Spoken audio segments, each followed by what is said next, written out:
Welcome into the DNVR Avalanche Podcast presented by DraftKings Sportsbook. Use code DNVR when you sign up for a new account. I'm your host, Rudo, joined by AJ Hafley.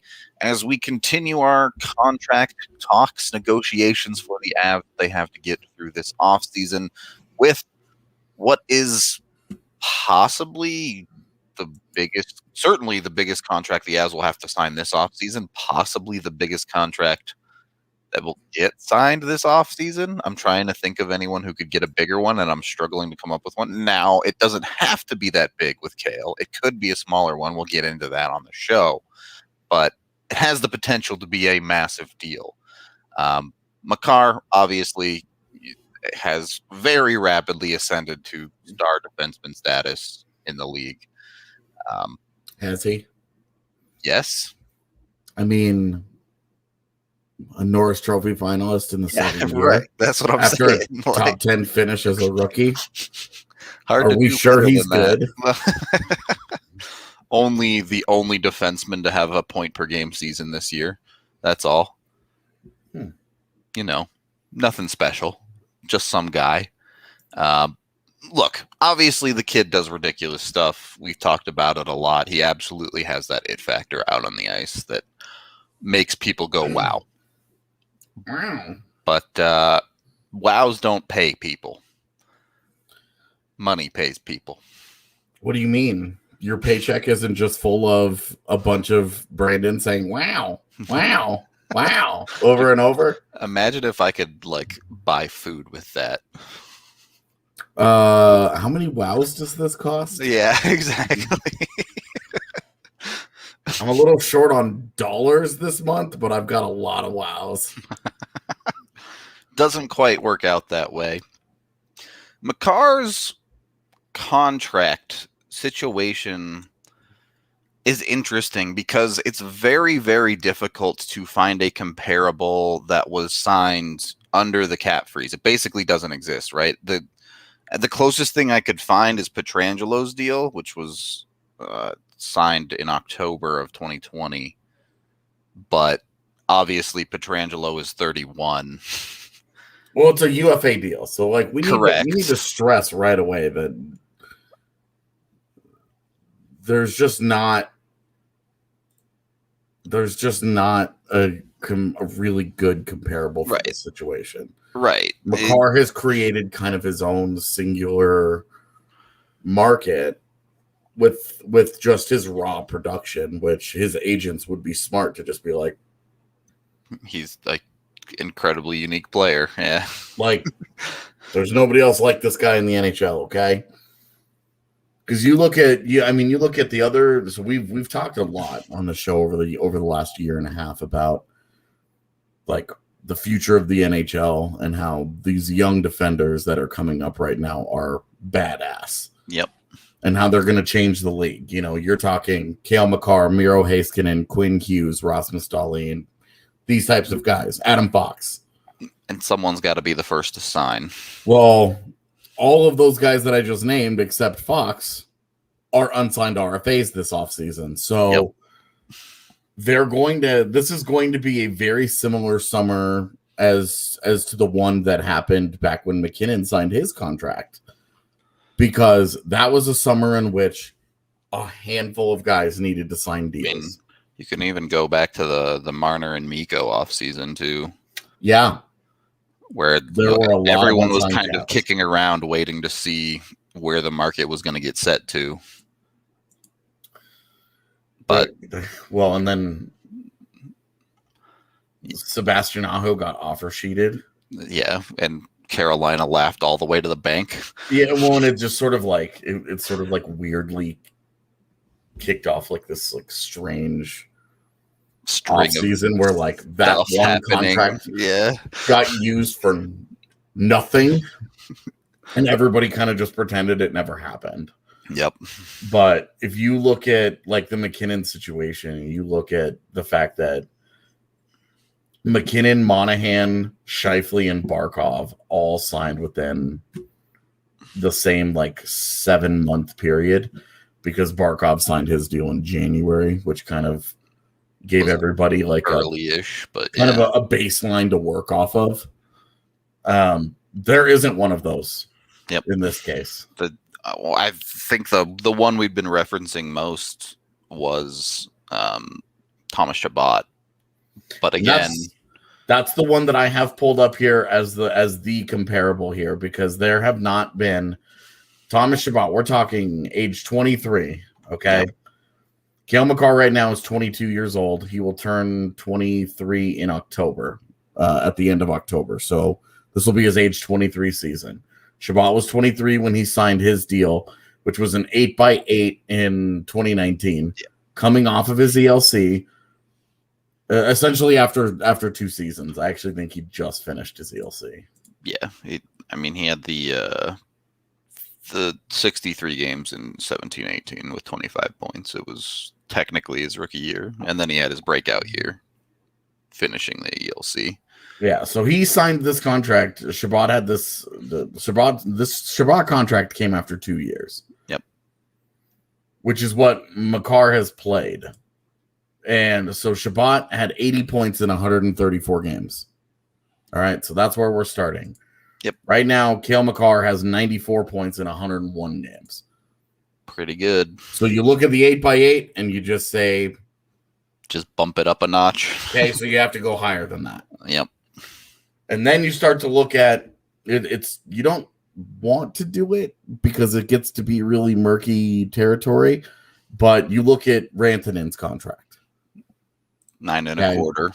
9.25. It's at 6 years with 2 point per game seasons. 2 healthy point per game seasons. Something that Makar hasn't done yet. Health probably the biggest knock on any contract talks he's going to have. Yep. And it shouldn't, I don't think it will have any significant impact on the amount of money that he ends up getting. It's not like the injuries he has dealt with have not been anything particularly serious. Mm-hmm. He's just been a little banged up for both of his seasons. And he missed 12 games this year. It wasn't like an exorbitant amount, but yeah, I think it ended up being 11 at the end. 11. Okay, sure. Either way, yeah, it may, like, if you're scrabbling over pennies, that could change things a little bit, but it shouldn't have a serious impact for sure. That's kind of the question we're getting to. I think that Let's Go Avs is talking about in chat. Makar will be the highest paid player on the team starting next season. Will he get more than Mikko or not? I don't know that's true. Yeah, I don't know that he will be, but if he's not, it'll be real close. Yeah. Like 9-ish. Yeah. Somebody right before we went live, somebody asked for what my prediction was, and I said 7 years at 9.1. So that's just I'm just throwing a dart. So in that case, he would be paid less than. Watch it be like 9.249999, $1 less than Mikko or something. That would be unnecessarily like petty-ish. Yes, it would. But look, especially if they do decide to go long term with Makar, the checkbook is open, right? It's basically just back up the dump truck. Yep. And get it done if they're going long term. Yeah. Short term or mid-term or any of that becomes a little bit of a different conversation. We will get into all those in a little bit. I did want to wrap up any other potential comparables here. Again, there really aren't any. All of these defensemen that are making the type of money Makar is going to make. You have Yossi, who's 31. I already said Petrangelo's 31.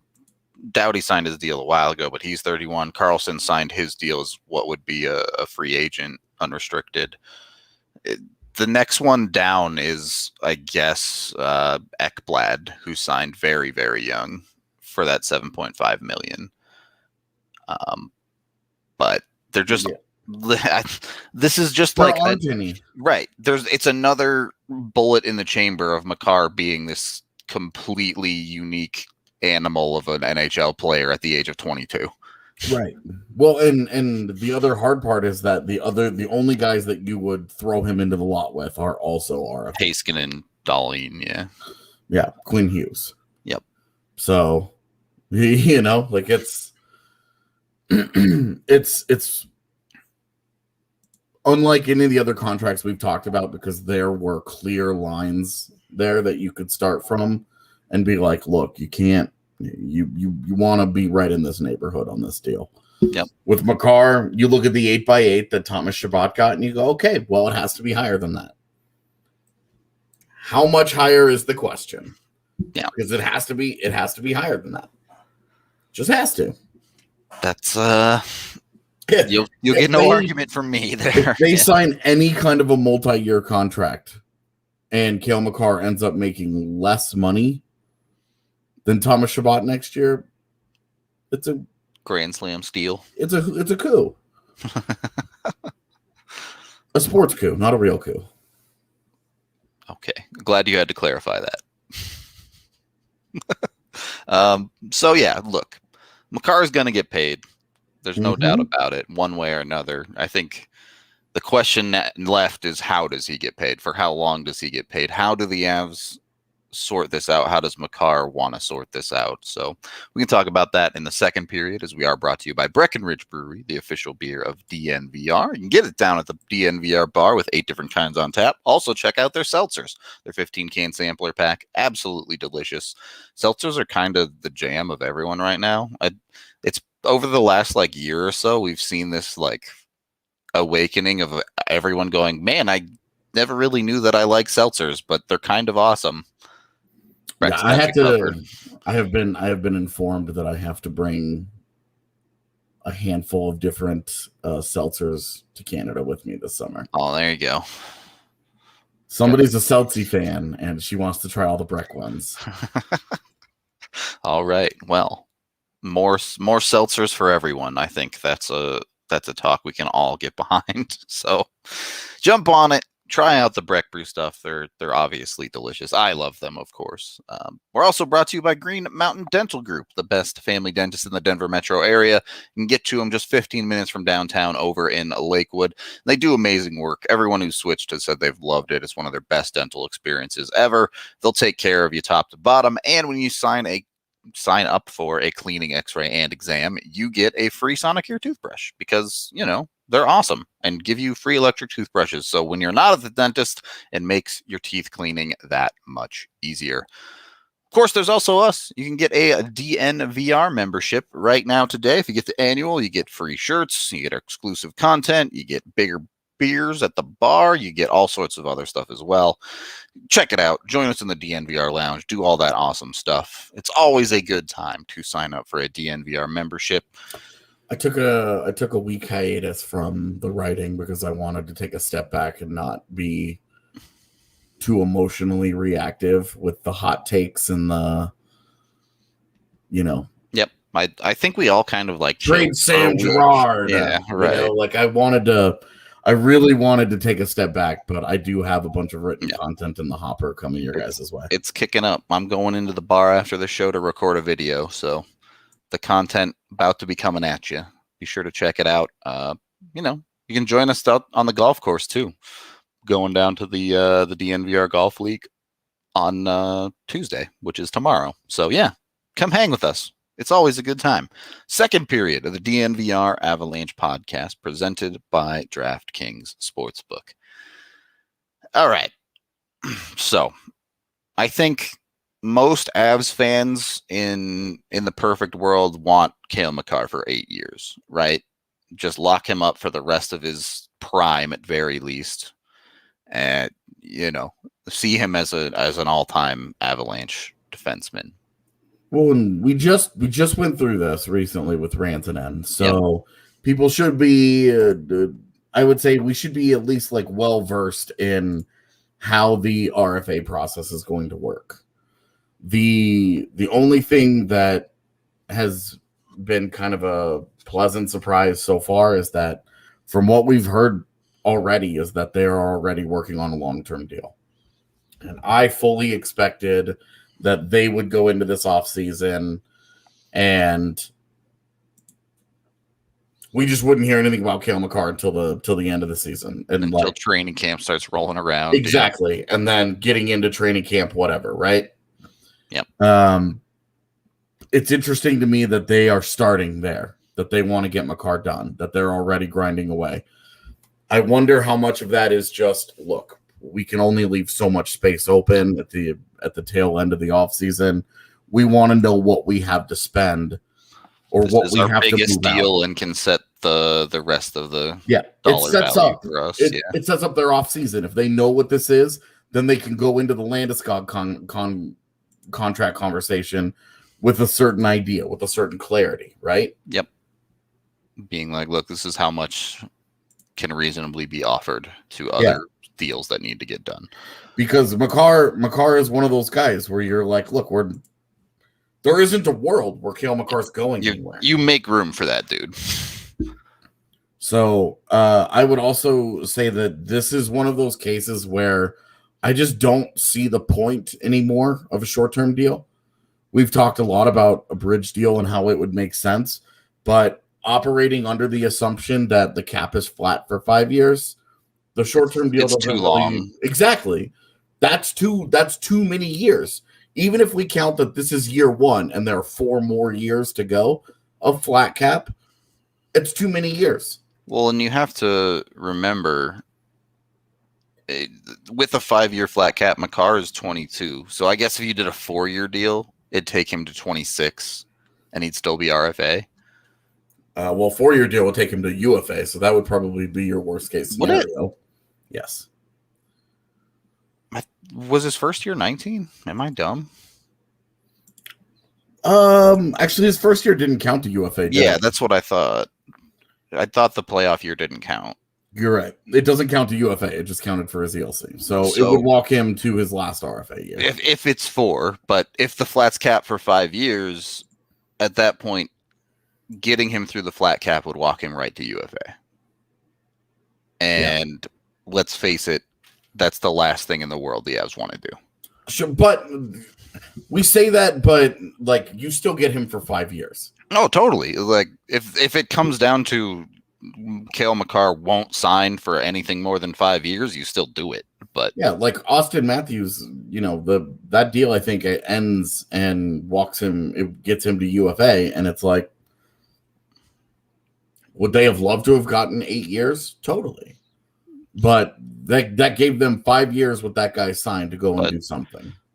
But to your point, it makes certainly 2-3-year deals make no sense anymore for Makar because there's just not going to be that much more money available for him. Even if he balls out over those 2-3 years without an increase in cap, the Avs are going to say, look, maybe he makes $1 million more and breaks the 10 million barrier or something. But it's not going to be a significant, like 11, 12, 13 million that they can pay him. This is a great point that you're making. I think it's the key point in why a bridge deal in this particular situation doesn't make sense. If I'm Vancouver and I'm working with Quinn Hughes, it makes all the sense in the world, given that he had one really fantastic year and then a really not tough so year. hot. So yeah, you can work your way into the Matthew Tkachuk 3 year $7 million for Quinn Hughes. That makes perfect sense there. But for the Avs and Makar, he had one great year. He had another great year. You want to see some consistency start to show up. You would like to see him be a little healthier. But he's also thrown in 31 points in 35 playoff games. He's been money in the playoffs as a 22-year-old. And his 2 full seasons, 15 points in 15 playoff games and 10 points in 10 playoff games. Yeah. So you're talking about a guy here that has he's just done everything production-wise. And this is not the Tyson Barrie one-way guy here. This is a guy that has produced on both ends of the ice. He's been very good defensively. Now, the areas of improvement left in his game, like the areas in which he will get better as he gets older, the biggest area is still defensively. Yep. But that's because he's already elite offensively, and he's just very good defensively. Yeah. His defense will continue to improve, but I think more than anything, the thing you can expect to get better for him is you're going to start to see him more consistently be one of the best players in the world. The game one against Vegas. Yep. Where he just took over that game, and he was spectacular. He was breathtaking that night. Yep. He probably, we're not talking about him getting to that level all the time, but get 90% of the way there, 80% of the time. A few fewer games where he's not invisible. Yeah. Not as many. You really just kind of, because right now it's still a little like this. Yep. And it's just got to be more like this, Yep. It's not about, we know the highs are there. It's about setting the floor for him. Yep. Raise it and consistently raising the floor and still having the high. So with Makar, and look, the highs have been so high and they've been so good. Yeah, that's why he's getting paid. Exactly. And if you're Cale Makar, you're looking at okay, what's the difference between a 5-year deal and an 8-year deal and all this stuff, right? 8-year deal walks him to age 30. Yep. That's fine. Oh, you take that all day.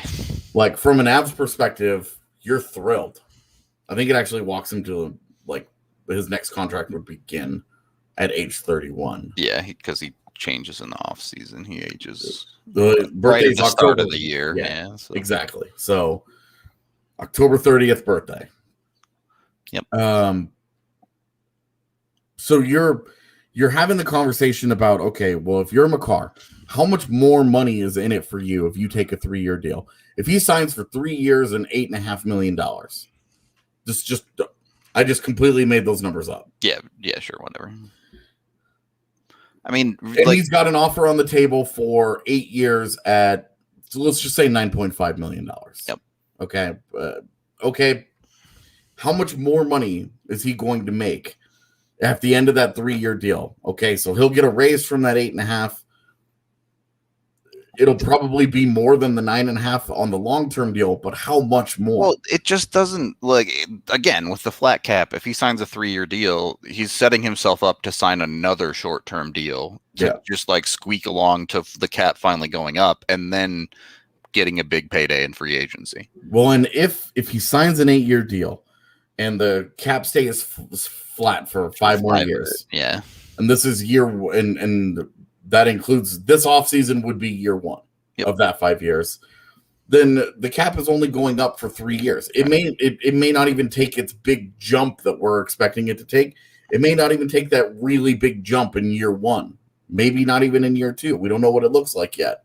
But the fact is that money just won't be there. Right. He's really not getting underpaid for the majority of that deal.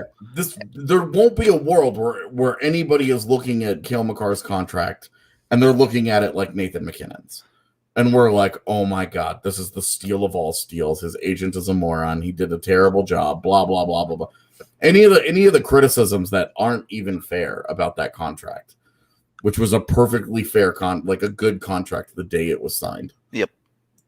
And fun fact, he and Mark Scheifele signed on the same exact day. And here's the other argument to the long-term deal is clearly when you look at Carlson, Doughty, Yossi, Pietrangelo, teams aren't afraid to pay exorbitant amounts of money for a 30-year-old defenseman. Right. And that is a conversation for 7 years from now. Yep. What, you got 7 years to figure things out. But just one of the things that you and I talk about with the Sam Girard conversation, we got 6 more years of that deal. Don't even have to think about it for another 5 years. Yeah. The only reason that you're talking about moving him is because something either really bad happened or something really good happened. Otherwise you're just not talking about it. It just doesn't make any sense. You're not worrying about. Yep. You just don't have to worry about that deal anymore. It's done now. I mean, it's Landeskog's a free agent. Do you remember what the world looked like when he signed that contract? Where were you the day Gabe Landeskog signed that contract? It's just such a huge deal. It's such a long deal. Yep. And I think that's some of the fear of players is that you get locked into those contracts for such a long time that like the security is nice, but a lot of things can happen in that time that maybe you aren't as happy with. Yeah. Cough. EK. Cough. Well, I was thinking more like the Matt Duchene situation where he signed that deal and everybody was like, this is a lifelong F. And then things got toxic. Yeah. By the end of that deal, everybody was like, let's move on. Sure. On that level too. But all definitely fair. But to get back to my original point, there's, even if Makar signs an 8-year deal, there's another payday coming, assuming health. Yep. So the dude's going to make bank either way. The question is, does he want one more big payday after this, or is he going to try and get multiple? Yeah. Is he going to try and absolutely squeeze every dollar, maximize every single, like, does he want to go like how Ryan O'Reilly has in his career? Yep. For every contract negotiation, he has fought tooth and nail for maximum dollar. Yep. Which, for the record, just putting myself out here, I am very pro player. Do what you got to do to get paid. Your window is that big, and you have to spend the rest of your life living off that money unless you go and do something else, which, of course, they will have to do at some point. But maximize that window. We talk about it like, oh, what's an extra $500,000? Really? What's an extra $500,000? That's not an insignificant amount of money. Yeah, I know when we're looking at it in terms of millions and millions, but we're talking about Cale Makar and potentially an $80 million contract that he's looking at. Okay, I can understand where $500,000 doesn't look like a lot, but that's still a meaningful amount of money. Like these guys have to make that. This has to be it for them. This has to work. Yeah. And it's critical that they maximize these windows and that they get paid. But whew. I mean, there's some security there in high dollar value long-term deals too, because you don't know, right? You could become Jared Cowan overnight.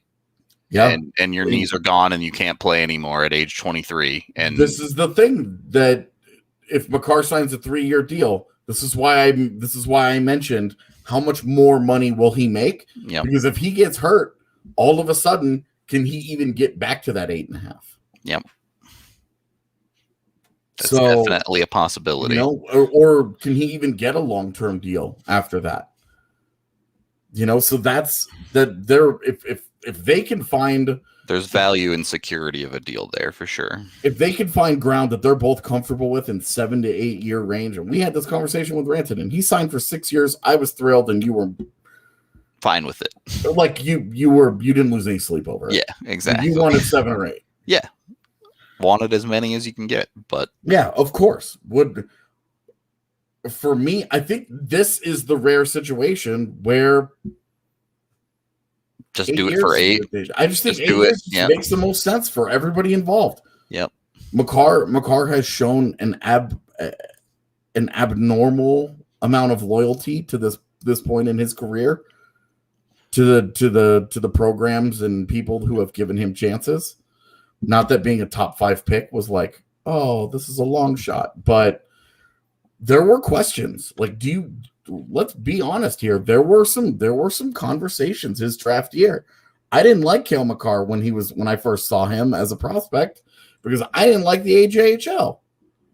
I didn't like that a guy who was a month old, he was old for his class, because he only missed the previous draft class by about 15 days. Yeah, exactly. Like it was not much. And so he was old for his draft class, and he was tearing up the AJHL. He was heading to UMass, which at the time was coming off a season which they had won 4 games or something. Like it was there were a lot of real question marks about just how good is this guy versus how good is him against a really low level of competition. Right. And they were questions, and the Avs said, you know what, we're using a top 5 pick on him. Colorado's new scouting director played a big role in that. Wade Klippenstein was a big part of that. Western Canada is his market. Yep. And he said, you want Makar. You want this guy. And they took the chance. Cale Makar has paid off in a huge way. For me, I don't want to make too much of the loyalty thing, but it has been a factor in his career. For sure. I do want to talk about that a little bit more in period 3. But first, yes, Victor and Sasha, $500K will buy you a portion of the DNVR subdivision. That's exactly correct. We do have to take our break, though, as we are brought to you by Hassel Cattle Company, bringing you damn good beef to go along with your damn good beer. They have a buy 3, get 1 free deal going on right now. So if you really like, whether it be their Wagyu beef burgers or maybe their sirloins or their bone-in T-bone ribeyes, you name it, any of their products, buy 3, get 1 free with a great deal. And you get 10% off on top of that with code DNVR10. So jump on it. If you want to try them, we have their Wagyu burgers down at the DNVR bar. If you order $200 or more, so you get your whole group together, get the whole DNVR subdivision to do an order, and you can get free shipping as well. Brought to you as well by Strava Craft Coffee. CBD infused coffee. They've been with us for a very long time. You can get 25% off when you use code DNVR25 on your first order online. And you can get 20% off for life when you sign up for their subscription service. It's a great deal. The CBD is awesome. If you're really sore after a long round of golf like me, it can really help out with some sore joints and things like that. In the same vein, Solace Meds, that's SOLACE meds.com, has your hookup. They have 4 locations in Colorado, which you can order online and then go to pick up, get in, get out quick for all of your THC, CBD needs, you name it. Check them out. Use code DNVR20, get 20% off. And they even have that one location just right down a couple blocks away from the DNVR bar. They also have specific deals on various products, so just go look, go browse them and see what they got for great deals. Picks yourself up some awesome stuff. Third period of the DNVR Avalanche Podcast presented by DraftKings Sportsbook. On that note, also be sure to like and subscribe to the video, as that helps us out a ton here on YouTube. If you want notifications every time we go live, you can hit the bell. We usually go live for the Avs show at 1 p.m., but, you know, it's off season. Sometimes things come up and we go live at random hours of the day. P.S. This Thursday, we are having a special show to celebrate 1,000 episodes of this podcast. We will be in studio with a couple of familiar faces. Yeah. If you want to relive some of the history of the podcast, especially for those of you that have been around for a long time. It won't be the Avsiest show we've ever done. We're going to be talking a lot about just the pod and the history of the pod and DNVR/BSN, yeah. Kind of just a celebration of how this pod got to where it is today. Yep. And then we can joke about what we'll do for the 2000th show. But for right now, we're celebrating 1,000 shows on Thursday. Should be a blast. Super excited for it. Yeah. With that said, Makar and the conversation about loyalty. This has been a little bit of a through line of his time in college, especially where he came back for the second year. You know, there are interviews he's done where you remember he even before that UMass in the first place because the coaching staff was fired as he was going to go there for his freshman year. Right, but he was also not an elite prospect. Yep. And then as he became one, the North Dakotas and the Denver calling, and the Boston schools all started sniffing around, and he was like, I'm going to UMass. Yep. And it takes a certain kind of guy to and especially I'd actually forgotten Greg Carville got hired after that commitment. Yep. And he's stuck with UMass. Yep. It was it was certainly interesting to see, and you saw after his first year too, he did these interviews where he said, you know, I want to come back to UMass. I want to help build this college, I suppose, this NCAA team into This program. Something better program. There you go. That's the word I'm looking for. He wanted to make that program special, and he did. Obviously, in his second year, taking them to the national title game, losing, of course. But hey, they won their chip this year. So well, and he helped build that. Yep. And I believe the other Makar brother was on that team. Is he on it, or is he just committed? I forget. But I think he's on it. Dude, the years go by fast. All right. Yeah. Well, and with us not having reason to pay any attention to the younger brother, yeah. I mean, just the program this year is that too. Like not to be like Taylor doesn't matter, just that Look, I wish Cale Makar all the best, but that dude's not getting drafted. Yeah, but I mean, it's super cool though that they went there together. They helped build up that program, and it's funny because which one has a chip? Yeah, it's true. It's like the younger Richard brother has more cups than anyone, I believe. But the brother thing is always interesting. I mean, everyone's favorite hockey stat that doesn't know anything about hockey is the Gretzky brothers have the most points. Yeah. And all of them, but two are Waynes, I think. Oh, is he not at UMass yet? I thought I thought he was at UMass this year. I thought going it was next year. No chip for him. He's quite a bit younger. Yeah. All right. Well, but in any case, anyway. Back on the topic of Cale Makar.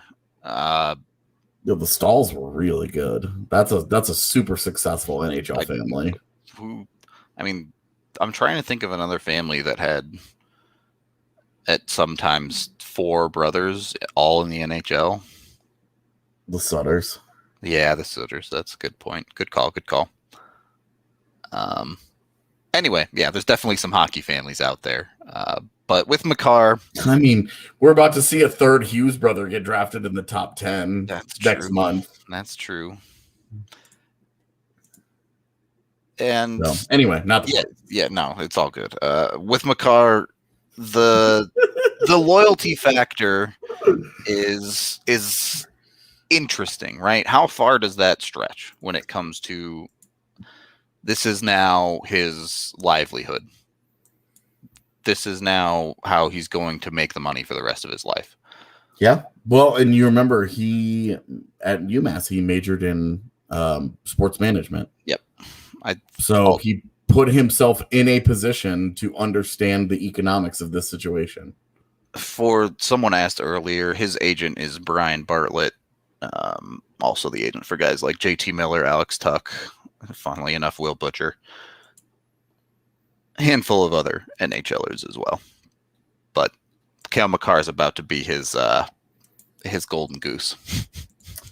That was well phrased because I was not going to put it quite so eloquently. Well, we get lucky sometimes. But yeah, there's a certain level of understanding from Makar when it comes to these things, given that he actively sought out classes to understand sports management. Yeah. So it's fair to wonder. Like we've seen the personality wise, we've seen he's been a loyal guy, but so do we think he's going to be cutthroat about this? I don't think so. But he's also going to understand his value. Yeah. He's not signing for $7 million over 7 years or something. Yep. He's not going to sign a hilariously low deal. Team-friendly deal at that level, yeah. Yeah. Like it's not, I don't think we're ever going to look at this contract and think, oh my God, what a steal. Like we don't look at Mikko's contract that way. Nope. We look at it and we say the guy's getting paid a lot of money to produce and he produces. Yep. The value is fair there. You could feel like Mikko Rantanen is living up to his deal. Yep. Especially because he was arguably their best forward in the postseason. I don't think there's any argument against that. Yeah. Maybe Saad, I guess. But well, and see with Saad, I don't think so. I would agree with you. I think Mikko was better, but Saad was the one filling the net. Yeah, Saad was the one who got the good breaks. For sure. Like he got both of the soft goals against Fleury, the breakaway where Pietrangelo lifted the stick, and then the one where Fleury tried to reach across his body. Yeah. So like Saad was everything that they wanted. Got a little bit lucky production wise in the postseason, but like you're paying for an elite player, and they got an elite performance from Mikko. Yep. And it's now time for them to be, to be honest, having not been burned on that contract probably gives them confidence that they're rolling, that they will get, that they will get what they want out of Makar. Their process worked. Yep. All right.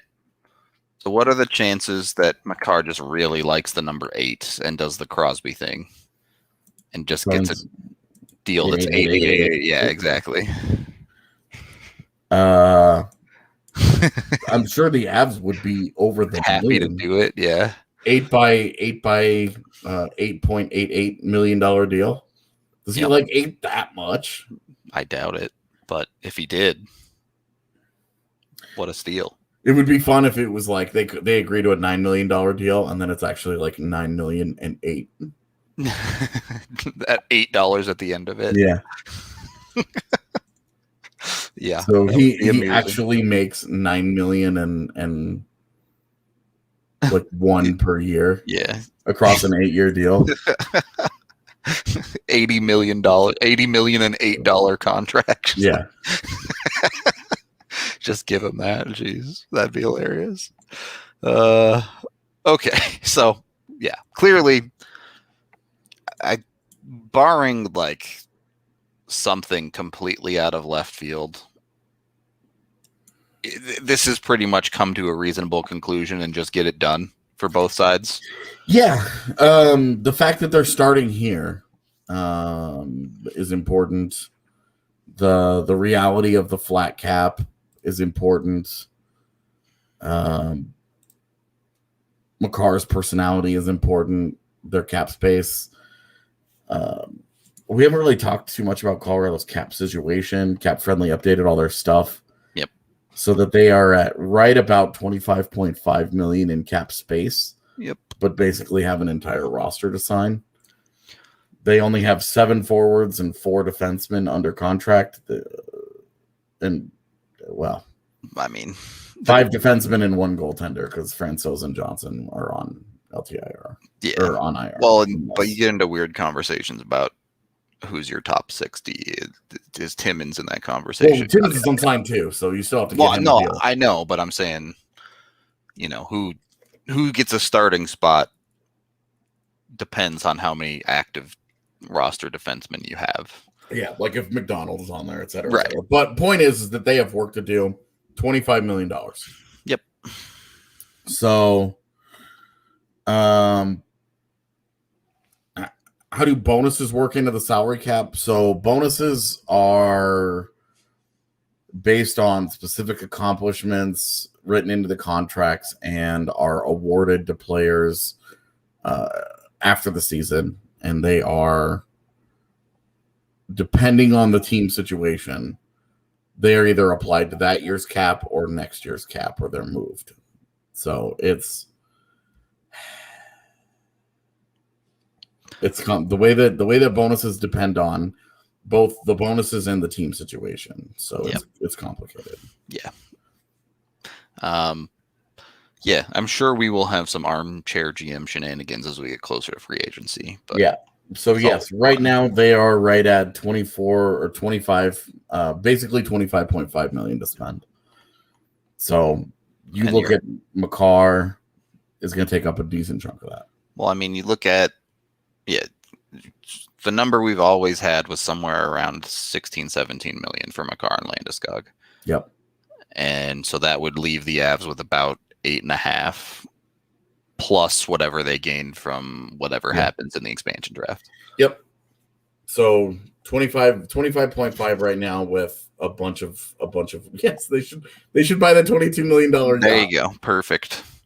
As their, instead of spending money on Patrick Nemeth at the deadline next year, a $22 million yacht to sit in front of the net and block shots on the PK. shift change will be a little bit of a problem, but and you're playing every shift 4-on-5 offensively, but defensively you should be good.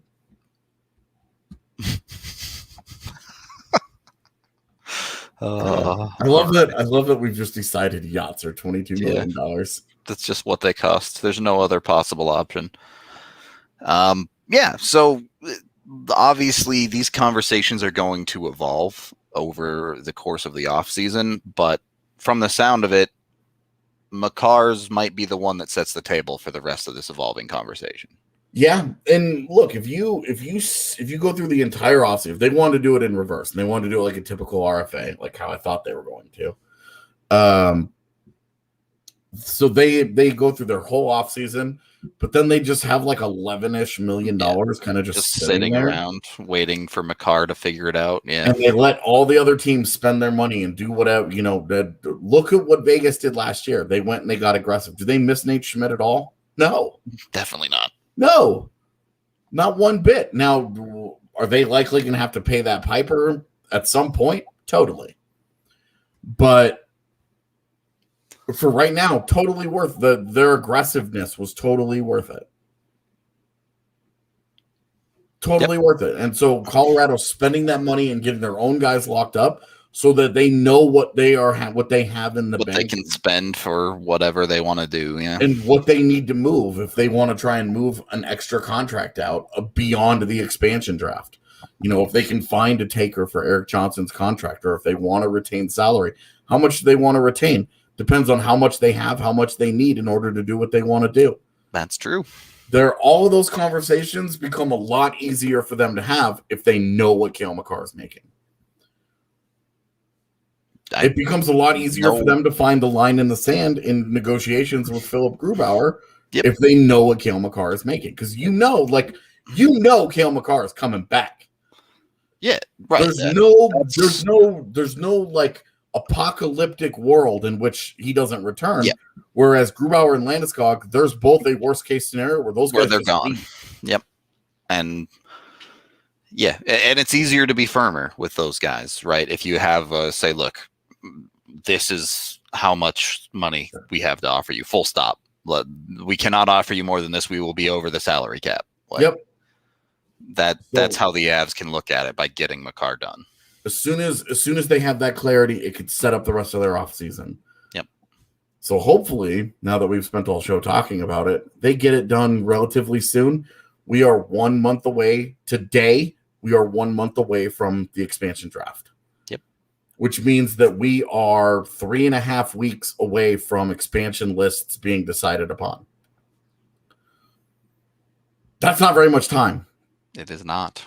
They've got big decisions that they have to make.